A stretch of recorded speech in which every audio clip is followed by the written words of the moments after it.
আমরা খুনি হাসিনা সহ তার দোসরদেরকে বলে দিতে চাই, আপনারা যে তলায় গিয়ে লুকান না কেন, বাংলাদেশের মানুষ আপনাদেরকে খুঁজে এনে ওই ফাঁসির মঞ্চে দাঁড় করাবে।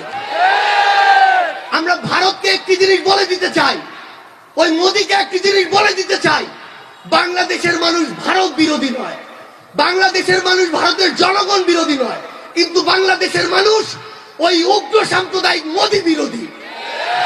বাংলাদেশের মানুষ ওই গুজরাটের উগ্র সাম্প্রদায়িক মোদীর বিরোধী, যে উগ্র সাম্প্রদায়িক মোদী মুসলমানদের রক্তের উপরে এসে এই ভারতের ক্ষমতায় এসেছে। আমরা আমাদের জায়গা থেকে স্পষ্ট করে একটি কথা বলি, সম্পর্ক হবে দেশের সাথে দেশের, ব্যক্তির সাথে ব্যক্তির নয়, দলের সাথে দলের নয়। বাংলাদেশ রাষ্ট্রের সার্বভৌমত্বের বিষয়ে যদি পৃথিবীর কোন দেশ, কোন দল, কোন মানুষ বিন্দুমাত্র প্রশ্ন করার সাহস